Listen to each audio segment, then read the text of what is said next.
मैं पेरियार की बेटी, पेरियार के 15 सवाल दिल्ली से दोहराती हूँ। पहला सवाल, क्या तुम कायर हो, हमेशा छिपे ही रहते हो, किसी के सामने प्रकट नहीं होते? ये किसको कहा गया है? निर्देश को नहीं कहा गया, ये भगवान को कहा गया है। दूसरा प्रश्न, हे ईश्वर, क्या तुम्हें खुशामद पसंद है, अपनी तारीफ पसंद है, दान दक्षिणा पसंद है, जो लोगों से दिन रात पूजा अर्चना करवाते रहते हो? दूसरा सवाल हो गया। तीसरा सवाल, क्या तुम सदैव भूखे रहते हो, जो लोगों से मिठाई, दूध, हलवा, पूरी, खीर, घी खाते ही रहते हो?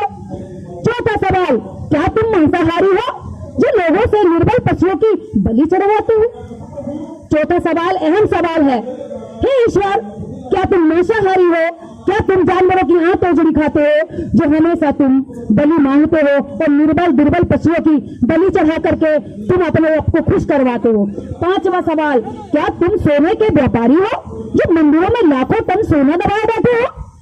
हे ईश्वर, क्या तुम सोने के व्यापारी हो?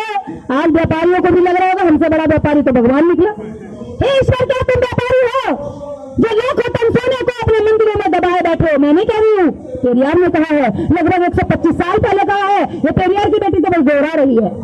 इसके आगे सुनिए, हे ईश्वर, क्या तुम व्यभिचारी हो, बलात्कारी हो, जो तुम मंदिरों में देवदासियों को रखते हो और उनकी हड्डियां नन्ही नन्ही उम्र में उनका शोषण करते वक्त तोड़ देते हो? पेरियार कह रहे हैं, मैं नहीं कह रही हूँ। सातवां सवाल, ईश्वर, क्या तुम कमजोर हो, जो रोजाना होने वाले बलात्कारों को बिल्कुल नहीं देख पाते, अंधे हो? पेरियार कह रहे हैं, मैं नहीं कह रही हूँ। हे ईश्वर, क्या तुम मूर्ख हो?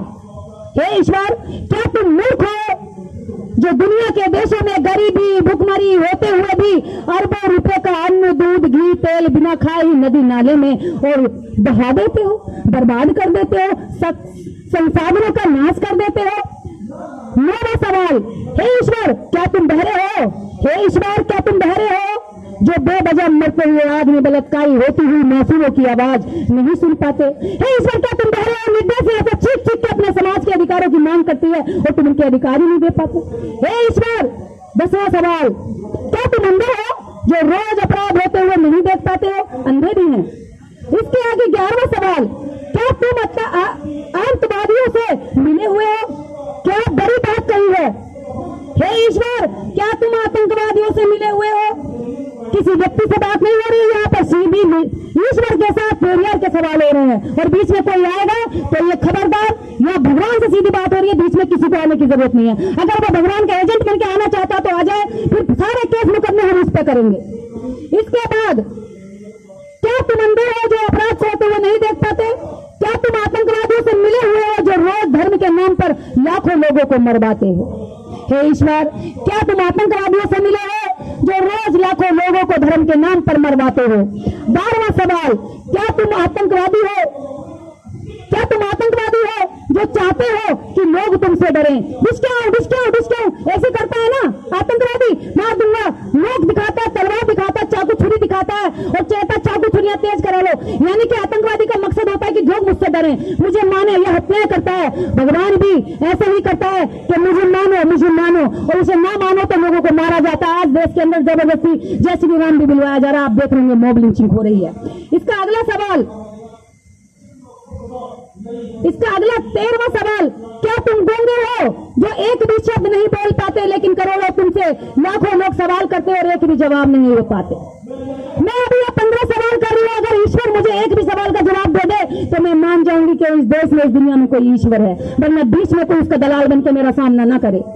इसके बाद 14 सवाल, क्या तुम भ्रष्टाचारी हो, जो गरीबों को कभी कुछ नहीं देते, जबकि गरीब पशुपत काम करके कमाए गए धन की पाई तुम्हारे ऊपर निछावर कर देता है? कितनी सोचने वाली बात है। क्या तुम भ्रष्टाचारी हो? इस बात को अधिकारी कर्मचारी बहुत अच्छे से समझ रहे होंगे, क्योंकि जब हम काम करते हैं तो सरकारी योजना में भ्रष्टाचार होता है। अमीर ले जाते हैं गरीब का कार्ड बनाकर, आज भी हजारों लोग ऐसे हैं जो नौकरियां कर रहे हैं। MP बन गई SC का सर्टिफिकेट बना करके, तो भगवान भी मिला हुआ है भ्रष्टाचारियों के साथ कोई ना भ्रष्टाचार करने के लिए कहता है कि जा 80 का सर्टिफिकेट लगा ले, जो ओबीसी का सर्टिफिकेट लगा ले और इनका धन और इनकी सीट छीन के ले जा, इनको लूट के ले जा। तो ये सवाल भगवान से हो रहे हैं, भगवान क्या तुम भ्रष्टाचारी हो जो तुम हर सारे काम अमीरों के लिए करते हो और गरीबों के लिए कुछ नहीं करते हो। 15वां सवाल, सबसे बड़ा सवाल, क्या तुम मूर्ख हो जो हम जैसे नास्तिकों को पैदा किए जा रहे हो? वाह क्या बात है। हे ईश्वर, क्या तुम मूर्ख हो जो हम जैसे नास्तिकों को पैदा किए जा रहे हो? जोर से बजाइए तालियां, बहुत बड़ी बात है। ईश्वर नहीं आएगा, अभी देखना कल तैयार भी होंगी तो ईश्वर नहीं आएगा, वो जन पाएंगे। हो सकता है यहाँ पे लोगों के खिलाफ कैसे वो अजय फरमान जारी, सर घर से अलग कर दो, पंखा जुदा कर दो और हम 10 करोड़ रुपए देंगे। अगली लाइन सुनिए, अभी आखिरी सवाल और पूरी लाइन सुनिए।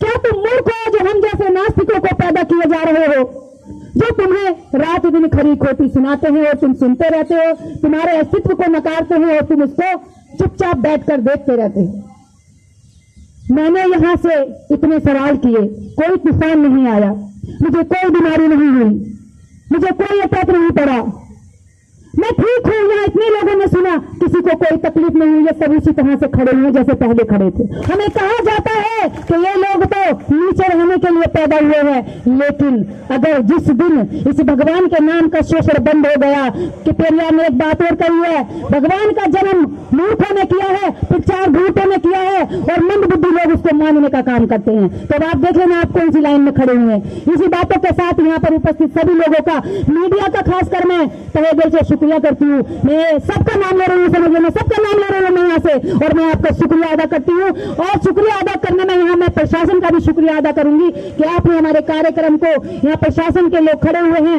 उनका भी शुक्रिया अदा कि आपने हमारे प्रोग्राम की पूरी तरीके से देखरेख की और यहाँ पर किसी भी तरह का कोई ऐसा अनहोनी नहीं हुई जिसकी हम पहले से सोच कर आए थे, क्योंकि हमें पहले से कई सारे ऐसे हिंट दिए जा रहे थे, लेकिन अच्छे से हो गया। सभी लोगों का बहुत बहुत धन्यवाद, शुक्रिया। और राहुल नागपाल जी का विशेष धन्यवाद। आज का मंच उन्होंने बहुत अच्छे से संभाला, जैसे वो अपनी कविताओं को संभालते हैं।